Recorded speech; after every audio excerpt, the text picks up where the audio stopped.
दोस्तों स्वागत है आपका एक बार फिर से हमारे YouTube चैनल एजुकेशन मीट में। दोस्तों आज हम बात करने वाले हैं भारत की नई औद्योगिक नीति 1991 के बारे में।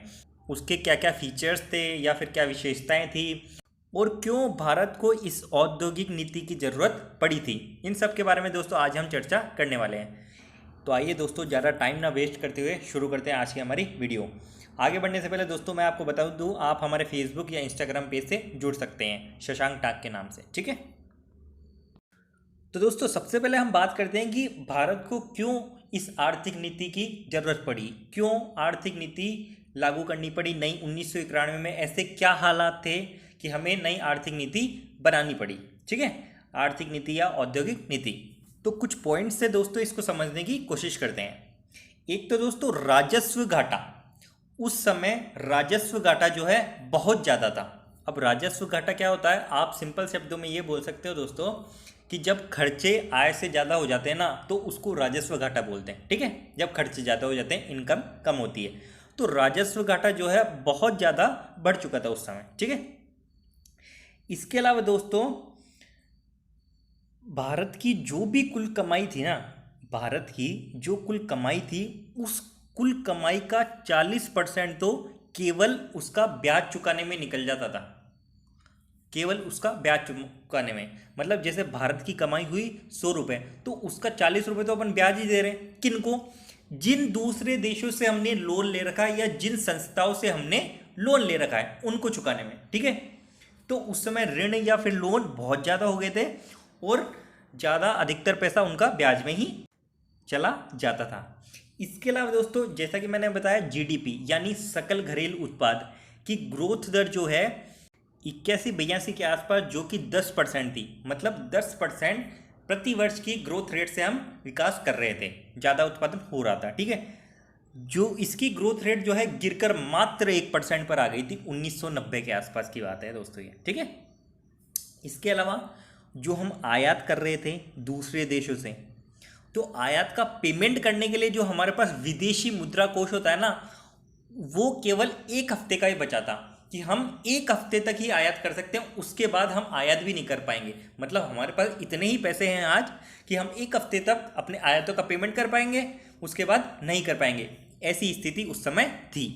इसके अलावा जैसा कि मैंने बताया, जो दूसरे देशों से, अंतर्राष्ट्रीय देशों से पैसा लिया गया था, उन पैसों को चुका पाना उस समय असंभव हो गया था दोस्तों। उन पैसों को चुका पाना असंभव हो गया था क्योंकि ज़्यादा पैसा तो ब्याज में जा रहा था, तो पैसे चुकाएंगे कहाँ से, और राजस्व घाटा बढ़ा जा रहा था। इसके अलावा दोस्तों विदेशी व्यापार कम हो गया था। अनाज उत्पादन, कृषि उत्पादन, औद्योगिक उत्पादन ये काफ़ी कम हो चुका था, रुपए का मूल्य गिर चुका था। इन सब के लिए दोस्तों 1991 में नई औद्योगिक नीति की घोषणा की गई थी। उस समय दोस्तों कंडीशन ऐसी हो गई थी कि उस समय यदि ऐसे डिसीजन नहीं लिए जाते तो भारत की हालत बहुत ख़राब हो सकती थी। तुरंत निर्णय लेना था, तो 1991 में इस पॉलिसी बनाई गई, इस पॉलिसी की घोषणा की गई।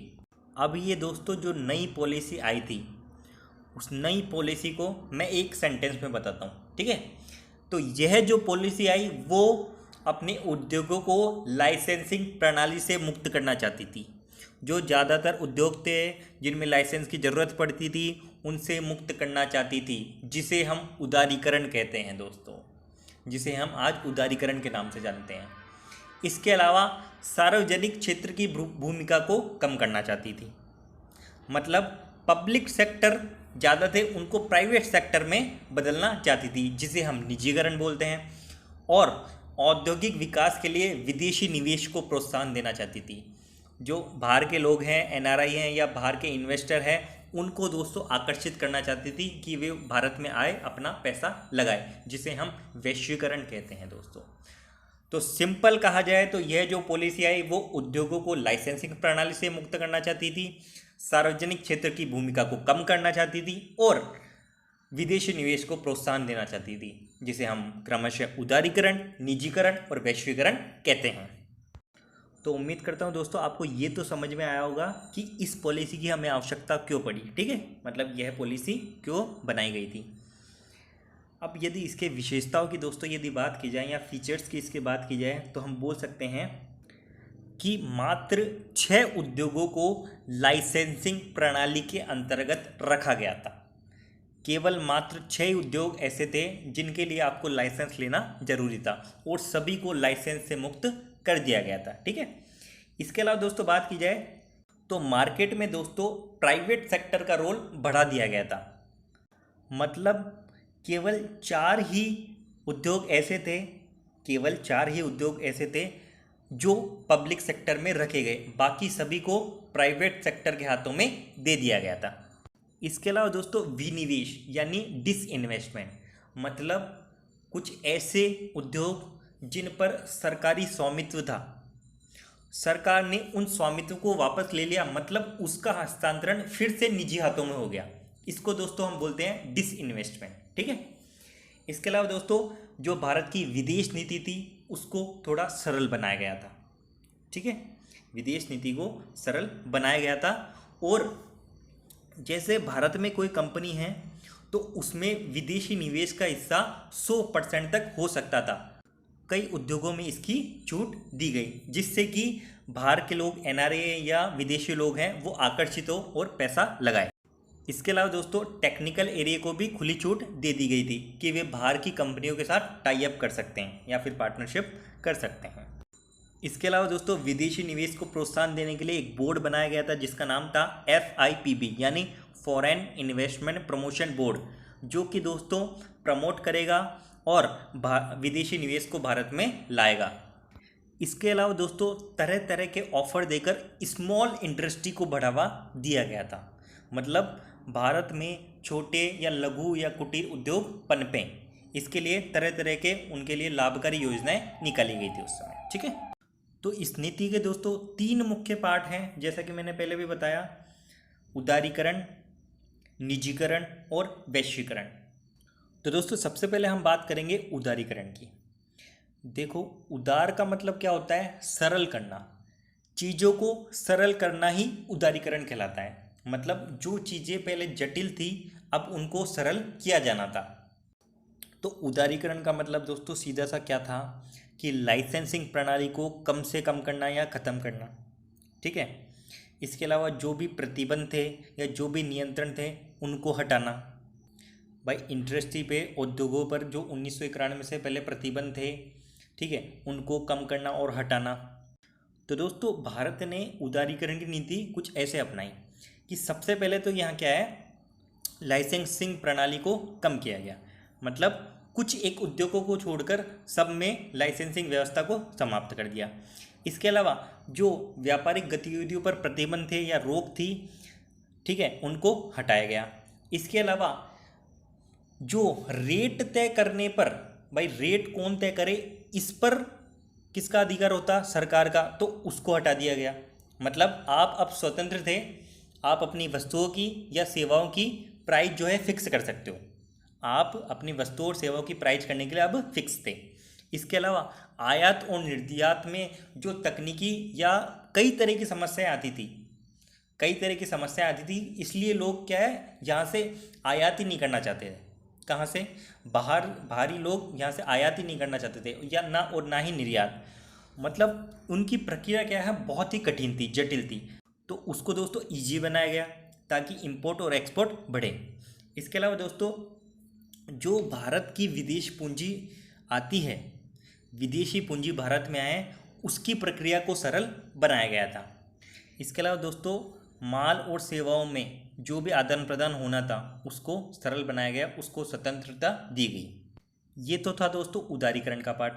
अब यदि दोस्तों हम बात करें प्राइवेटाइजेशन यानी निजीकरण की, तो निजीकरण का सिंपल सा मतलब है कि बाजार में पब्लिक सेक्टर की भूमिका को कम करना। बाजार में पब्लिक सेक्टर की भूमिका को कम से कम करना और प्राइवेट सेक्टर को बढ़ाना करना। इसके लिए दोस्तों क्या किया सरकार ने? डिसइन्वेस्टमेंट। जैसा कि मैंने बताया, डिसइन्वेस्टमेंट का मतलब क्या है? कुछ ऐसे सेक्टर जहाँ पर सरकार की हिस्सेदारी 51% से ज़्यादा थी उसको कम किया गया, मतलब निजी हाथों में दे दिया गया उनको, ये मान लीजिए आप। ठीक है। इसके अलावा एक BIFR बोर्ड की स्थापना की गई जिसका नाम था board of industrial and financial reconstruction.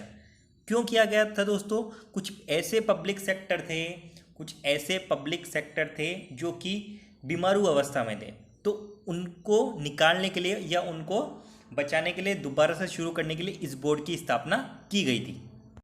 अब यदि दोस्तों हम बात करें ग्लोबलाइजेशन यानी वैश्वीकरण की, तो वैश्वीकरण का मतलब क्या है?